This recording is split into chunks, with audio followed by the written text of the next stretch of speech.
Well, hello my baby gorillas, and what have we got today? Well, I thought we would go in and spend a bit of time analysing the Labour Party. I thought this might be quite interesting, both the National Labour Party and the Labour Party in Scotland. I'm not completely au fait with what's happening in Wales, so you'll have to forgive me for what's actually happening down in Wales with the Labour Party. But I'll certainly cover the UK as a whole, and also what is happening in Scotland, or what is going to happen, because for those who are of an international audience, next year there is an election, and the election is for the Scottish Parliament. So 2021 is the Scottish parliamentary elections. So obviously prior to that and over the next few months, we're going to have the Labour, I don't know why it's taking so long anyway, but the Labour Party elections for the person to replace Mr Corbyn. And old Steptoe is for the off, which I correctly, as usual guys, predicted that he could only last so long, and predicted that he wasn't going to win this election either. So I'm telling you, I'm not giving you the news, I am giving you what is going to happen in politics. I was slightly, so I think it's important when I point out where I was wrong as well. And I said the Tories were going to get a 50-seat majority, and obviously they got slightly more, but 36 seats off. But I said in the interview that they were going to get a majority, and they did. So it was quite interesting. So I'm not far off, but I was still slightly off. I probably didn't realise the collapse in the Labour Party was going to be as severe as it actually turned out to be. Oof, they just went completely flatlined. And we're going to go into what's actually happening within the Labour Party. This whole episode is just going to be about the Labour Party and what is going to be happening. And it's not looking good, guys, I'm telling you. I still don't know. Nigel's been on the radio LBC over the last couple of nights. Always very interesting knowing his opinion. I think only once in years and years of listening to Nigel have I disagreed with him. He's always usually on the money. He's also intellectually and politically intelligent enough to change his mind slightly if he's slightly got it wrong. And this is one of the things I admire a lot about him as well. He's got the intellectual flexibility to move slightly on issues, and I think that's very important for a politician. And him and probably Alex Salmond are the two outstanding politicians, certainly of my lifetime in British politics, out with the conventional political parties. But anyway, so I still don't know. Nigel has still not told us if they're going to set up the Reform Party, and if it's going to continue, and if he's going to be committed to the Reform Party. And I think this ambiguity affects people. It has to start just now on the build-up in Scotland for the Scottish elections and local elections and throughout the UK, and various elections that would have to happen have to start developing the grassroots within each constituency. Some of the, like Richard Tice, Mr Tice, did very well and got a substantial number of votes. It would be good for him to run again and build up his connection with the actual constituency and get local councillors in, etc, etc. So that's where I would anticipate it should be going. What Nigel's going to do, Nigel's a very good political strategist as well. I think over the long term, his decision not to stand the Brexit Party politicians in Conservative seats is going to be played out to be the right decision. There's old Bojo going to potentially reform the House of Lords, which was in the contract but from the Brexit Party. So that's very interesting. And if Boris is going to do this, and he's also talking about the reform of the the TV licence fee. I think they should just privatise the BBC and get the money and let's stick it into start-up businesses so we can boost the economy. Then I think we should just sell it. I mean, there's no point in changing the funding model. That means we're just going to be paying it through our taxes anyway. So I think it's now time to privatise the BBC, not just to get rid of the licence fee. And the taxpayer will make some money, and the people can take actual shares and actually have a say in the BBC. It should be done like the 1980s when they sold the electricity and the gas and whatever else it was, the BT and etc. That sort of privatisation where the people can take a stake in the actual BBC rather than the state having the stake. When the state has the stake in any company or organisation, then I as an individual have less say than I would as a shareholder in the company. So, quite interesting, fascinating stuff. So Boris is actually looking at some really good reforms already, and if he brings these through as well as the other stuff as well, very interesting, reduces maybe the size of the state. There's Dominic Cummings looking for weirdos. I think I might come and see you, Dominic. I think I'm probably your man. And people who are a bit unusual to actually come and have a different slant on the civil service that's happening in London. I think that's another correct decision from Dominic. But anyway, that's all by the by. I think that's quite interesting. That's just a wee update on what's happening currently. So dear. So Labour, after getting its worst defeat since the 1930s in the UK. So the Labour Party are completely decimated under the jihadi supporting, mass immigrationist, progressive Jeremy Corbyn. I mean, who would have thought that the people in the north of England would not have actually been grateful for this type of politics? I mean, I can't understand that. A millionaire like Owen Jones preaching from the London bubble at those in the north and the Midlands and Wales, not understanding anything about their actual day-to-day lives.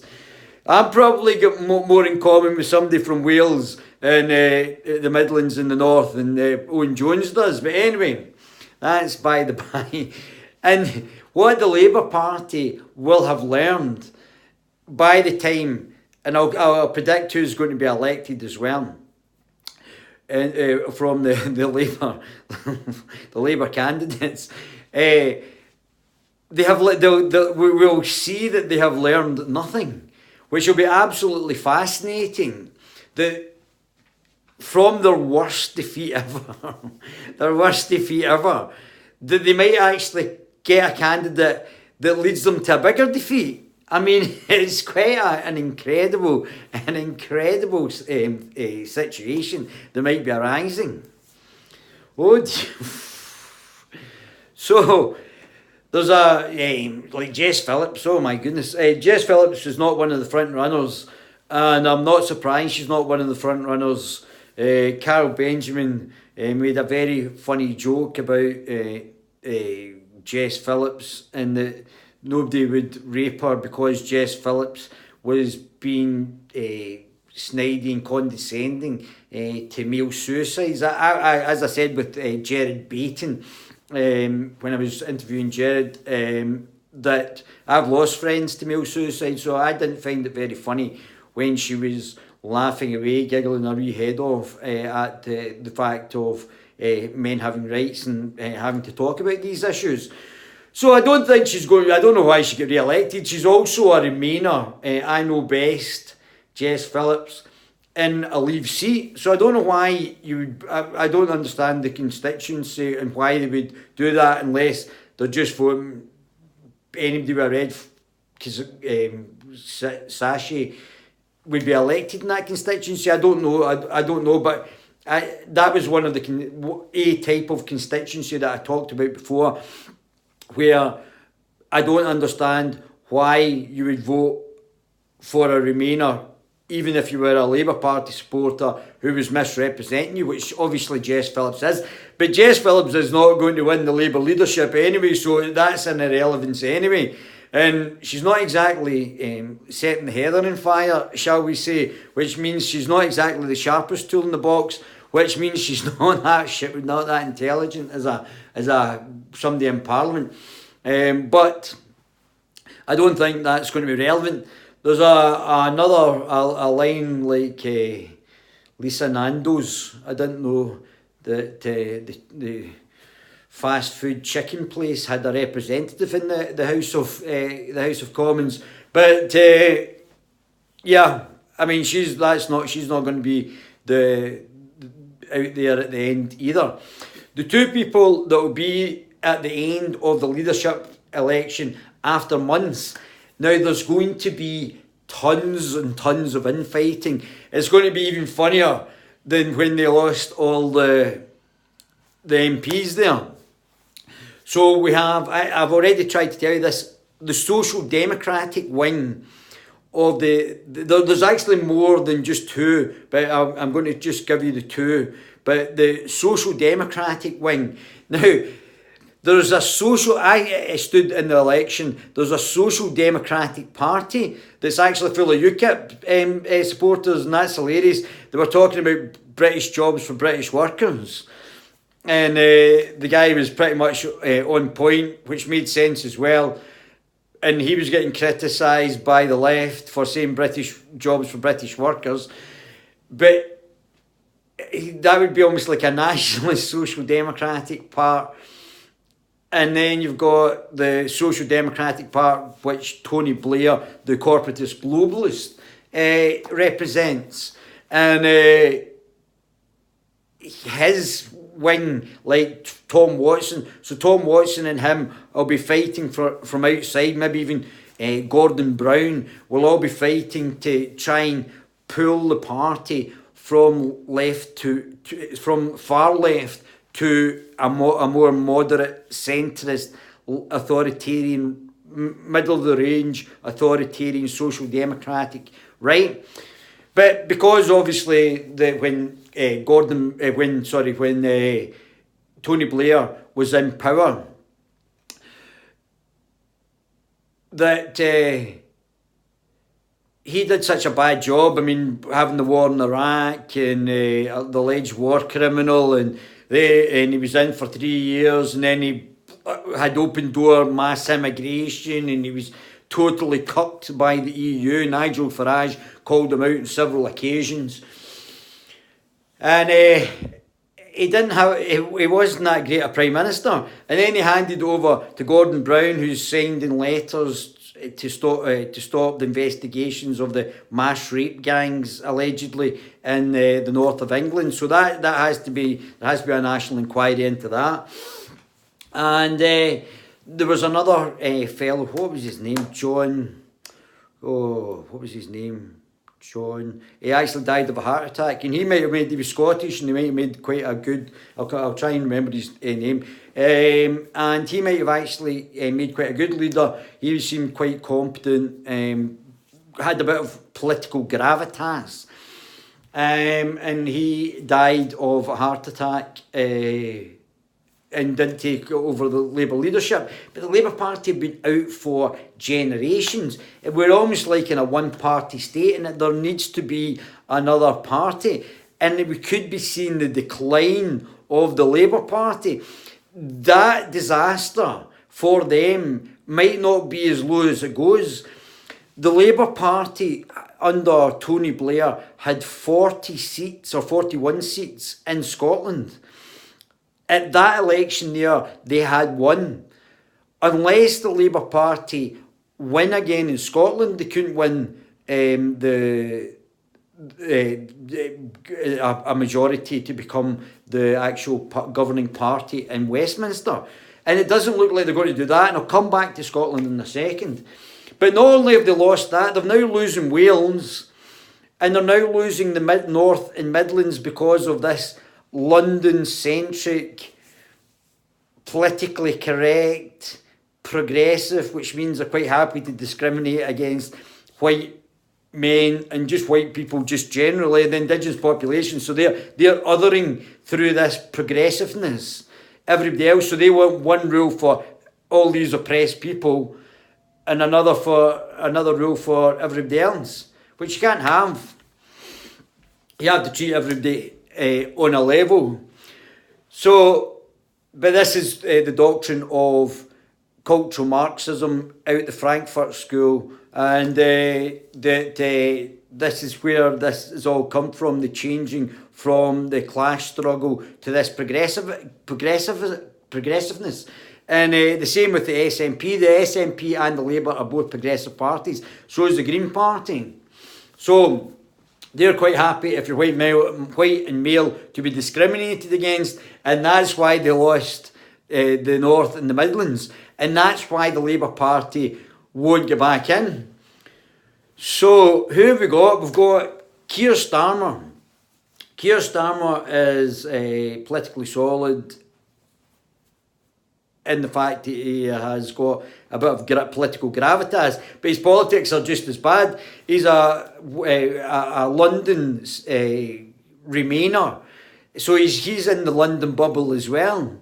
So he's not going to connect with the North, the Midlands, Wales, Scotland. He's just another London Remainer, and he is the favourite just now. He's the bookie's choice just now. And then we've got Rebecca Long Island Iced Tea Baileys, and she is the commie in the coal mine. She is John McDonnell's and Jeremy Corbyn's. Because she's got a vagina, then she's put out front, oh look at this is a woman, oh look, but it's not what she looks like or the identity politics. It's our policies and our politics that's a big problem. Obviously back with the two clowns, Steptoe and Old MacDonald. So that's just the continuity candidate. So what is potentially going to happen? Ooh. So the Keir Starmer obviously representing that London bubble politics that he does, the Remainer politics, who may want to actually still scupper Brexit or get us back into the EU. Will still not appeal to the North, the Midlands, Wales, all the places that actually voted to leave, and obviously the SNP are still smashing it up in Scotland just now. They're going to do very well, I think, again at the Scottish elections, although they might have another political party to deal with. But it's transferable votes, so when somebody drops out of this leadership election, the votes will go to either probably Sir Keir Starmer and Rebecca Long Island, and both these middle class.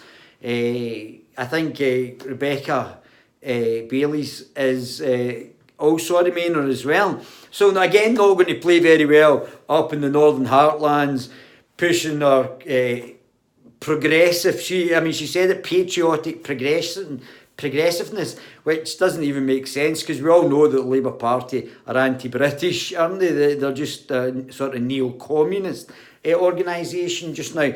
Keir Starmer represents the slightly social democratic side, although he's had to move to the left. And this is the problem, because the Labour Party has now been captured by these Trotskys and Stalinists and the loon balls of the loon balls. That it's very difficult for, and Tony Blair identified this as well. It's very difficult for any centrist, any social democrat now to win the election.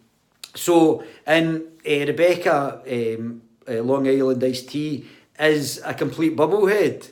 I mean, she is literally the puppet and the puppeteers behind them who just had a disastrous election there. So this is the problem. She is just going to be the figurehead, and we're all going to be saying, oh wow, that's a woman up there in charge of the Labour Party who's get absolutely zero political gravitas. There's Georgie Porgy Galloway talking about exactly what I said as well. He's got absolutely zero political gravitas. But she is potentially likely to beat Keir Starmer because the party's so far left, it's just full of loonballs, that she's likely to get elected ahead of Keir Starmer. Although Keir Starmer's probably got greater political, well, without a shadow of doubt, he's got greater political gravitas, but just another Ramona from London, which is not going to play well, even if he did get elected and beat her. It's not going to play well with the northern constituencies.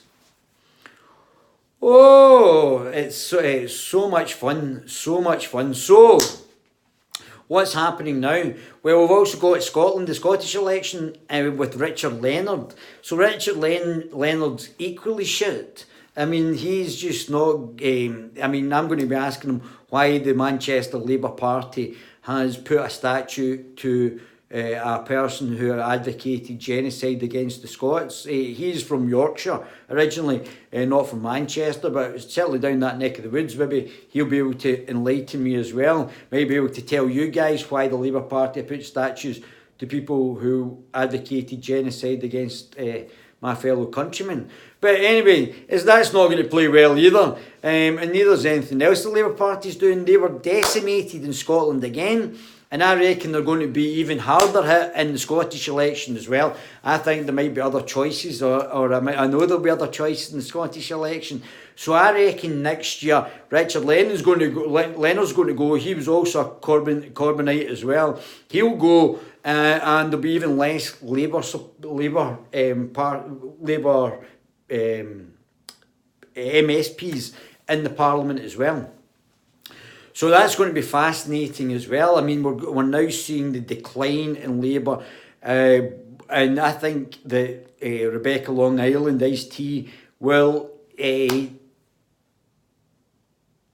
a disaster.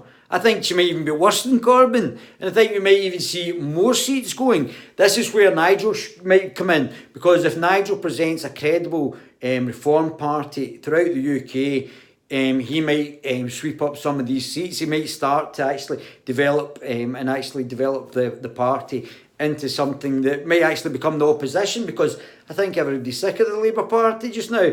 Apart from London, London's absolutely loving it. The internationalist, Remainer, I don't know, anyway, the progressive, nobody else is actually liking their politics, but they're loving it in London. Collapsing all over Scotland, North Midlands, Wales, maybe it's still holding in Liverpool, parts of Manchester, Newcastle, some of the big cities. But apart from everywhere else, collapsing. And they might now not become the official opposition. There is definitely, because the liberal, undemocratic Democrats are not going to be the party that I think is going to step in. So there's going to be an opportunity for another party to challenge the Tories. And I think that Nigel might actually be that party now, depending on how he plays it and how he wants to play it. But I definitely now think there's also the Scottish Libertarian Party, the UK Libertarian Party. They're two different parties. And that might be a different angle as well. It's a different part in the political compass as well. There's all different sort of, the Greens, well, they don't seem to be making any great inroads, because I think people understand their politics as well. So, very interesting stuff. Could be a space for a new political entity. And it looks like in the Scottish elections that the SNP are going to do very well again, and that the Labour Party are going to be decimated again. The Labour Party are dying in Scotland just now, absolutely dying, to the extent where they might be fourth or fifth, or just not showing anything on the Richter scale. Woof! Fun and games. I'm actually looking forward to this as well. The SNP are doing very well, even though I'm not probably... Nicola Sturgeon's getting a lot of support. I'm not as convinced that Nicola Sturgeon's a great politician. But she's certainly getting a lot of trust from the Scottish people and getting a lot of support from them just now to keep the SNP doing very well in the polls. And I don't think that's going to change, although it's a wee bit off. I mean, a week's a long time in politics, so next year's certainly a very long time. So, my prediction is Rebecca Long Island iced tea, because there's so many commies in the actual Labour Party. They're now becoming an extremist party. Tony Blair said that if they stay in the hard left, they're not going to win anything, which is going to be completely... They're going to be ideologically driven in an ideology that has proved time and time again not to work. So Tony Blair's already identified that. I think they're already caught in that trap already. I don't think there's any chance that they're actually going to get out of being a hard left party. And I don't think they're going to move to the right. I think if Keir Starmer wins it, he might get it to the maybe a bit more to the Social Democratic side, but he's still not going to be attractive to all the other places, the North, the Midlands, Wales, Scotland. He's just not going to be attractive. And I think the Labour Party are doomed in Scotland just now, from being a massive, massive party in Scotland, the largest party, and they're only heading down. I think the Tories are going to overtake them as well. Woof! Fun and games, guys, fun and games. So we'll see if my predictions are held true, and believe me, guys, we've got other things that are coming as well. See you later, my baby gorillas. I love you.